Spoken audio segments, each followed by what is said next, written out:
আজি সদনত শিক্ষা বিষয়ক এখন গুৰুত্বপূৰ্ণ বিধেয়ক কেইবাখনো আহিছিল, যিবিলাক স্কুলৰ প্ৰাদেশিকৰণৰ বিষয় লৈ 2011 চনৰ পিছত চৰকাৰে 2017 চনত উইথড্ৰ কৰিছিল যে এখন আমি নতুন আইন আনিম, ভাল আইন আনিম বুলি। তাৰপিছত যোৱা সময়ছোৱাত সেই আইন অনা নহ'ল আৰু এতিয়া এখন সংশোধনী আনিছিলে 17 চনৰ ওপৰত।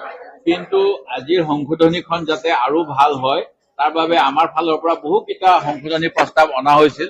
মই উল্লেখ কৰিব বিচাৰো যে যোৱা মাৰ্চ মাহৰ 7 মাৰ্চৰ দিনাখন আমাৰ ফালৰ পৰা এখন ব্যক্তিগত বিধেয়ক সংশোধনী অনা হৈছিল শিক্ষাৰ এই প্ৰভিন্সিয়েলাইজেশ্যনৰ বিভিন্ন সমস্যাবিলাক লৈ। সেইখন চৰকাৰে সেই সময়ত আমাক উত্থাপন কৰি পেলাই গ্ৰহণ কৰিবলৈ নিদিলে আৰু তেখেতসকলে পিছত এই বিলখন আনিলে। কিন্তু ইয়াত যিখিনি আমি বিচাৰিছো বা অসমৰ এই শিক্ষা খণ্ডত কাম কৰি থকা কৰ্মচাৰী, বিভিন্ন শিক্ষক, কলেজত কাম কৰি থকা বিভিন্ন অধ্যাপকসকলে যেনেধৰণে বিচাৰিছিলে তেখেতসকলৰ প্ৰতি ইয়াত একোৱেই নাই। যিটো কাম কৰিব পাৰিলে হয়, বিধানসভাত যোৱা 10 বছৰ আমাৰ মনত আছে, ইছ্যু ডেট আৰু এফেক্টেড কৈয়ে বিধানসভাৰ বহু সময় শিক্ষা বিভাগৰ ক্ষেত্ৰত আমাৰ পাৰ হৈ গ'ল।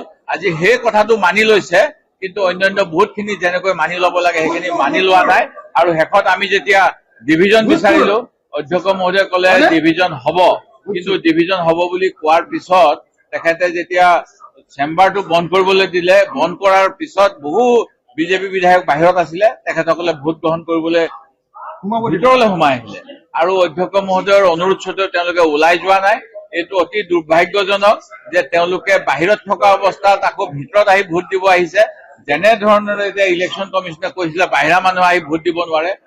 অধ্যক্ষ মহোদয়ে যি নিৰপেক্ষতা বাবে সদনত সেই সময়ত থকা উপস্থিত সদস্যসকলৰ মাজৰ পৰা ভোট গ্ৰহণ বিচাৰিছিল, সেই কথা আজি বিজেপি দলৰ বিধায়কসকলে মানি নললে। তেওঁলোকে বলপূৰ্বক সদনৰ ভিতৰত প্ৰৱেশ কৰি ভোট দি পেলাই তেওঁলোকে জয়যুক্ত হ'ব বিচাৰিলে। ই দুৰ্ভাগ্যজনক আৰু সদনত আজি এই কথাত আমি খুব দুখ পাইছো আৰু গণতন্ত্ৰ ৰক্ষা কৰিবলৈ আমি প্ৰতিবাদ কৰি এই বিলখনৰ যেতিয়া পাছিং হ'ব আমি আৰু ওলাই আহিছো।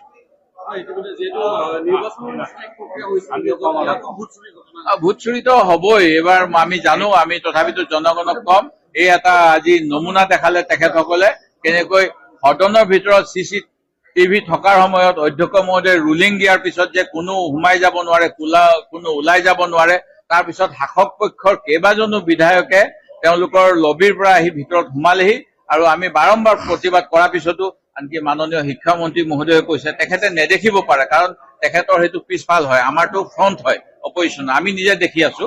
সেই গতিকে তেওঁ কিন্তু কৈছে যে কোনো সোমোৱা নাই, কিন্তু আমি নিজ চকুৰে দেখিছো আৰু আপোনালোকে কেমেৰা CCTV যদি কোনোবাই চাই তেতিয়া দেখিব কিমান সদনৰ ভিতৰলৈ সোমাই আহিছে। আৰু এনেকৈ গণতন্ত্ৰক এনেকৈ অপমান কৰিব বিচৰা কাৰ্যটো কেতিয়াও সহ্য কৰা নহয়। আমি তাৰ প্ৰতিবাদ কৰি ওলালো।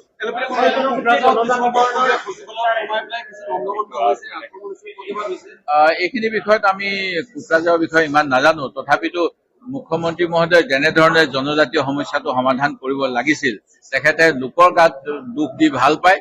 কংগ্ৰেছে কিবা পাক লগালে বুলি কৈ আছে, কিন্তু যোৱা 10 বছৰ তেখেতে কংগ্ৰেছৰ কথা কিয় ক'ব লাগে? তেখেতসকলে কেবিনেট গ্ৰুপ অফ মিনিষ্টাৰ্ছ কৰি কিয় বৈঠক কৰি নাথাকিলে? 6 মাহৰ ভিতৰত জনজাতিকৰণ কৰিম বুলি কোৱাৰ পিছত জানুৱাৰী মাহত 2019 চনৰ জানুৱাৰী মাহত লোকসভা ৰাজ্যসভাত তেওঁলোকে কেনেকৈ বিল উত্থাপন কৰিব পাৰে? জুৱেল আৰ ওৰেম ডাঙৰীয়াই, কেন্দ্ৰীয় গৃহমন্ত্ৰী ৰাজনাথ সিং ডাঙৰীয়াই এই প্ৰশ্নৰ জবাব আমাক লাগিব। আৰু অসমৰ জনজাতিৰ নামত জনজাতি অন্য জনগোষ্ঠীৰ মাজত যি বিভাজন কৰা ৰাজনীতি, ব্ৰিটিছৰ শিষ্যসকলে ডিভাইড এণ্ড ৰুলতকৈ আকৌ একো চিনি নাপায়, সেই কামে এতিয়াও কৰি আছে। তাৰ বাবে আজি এই পৰিস্থিতি হৈছে, ইও দুৰ্ভাগ্য।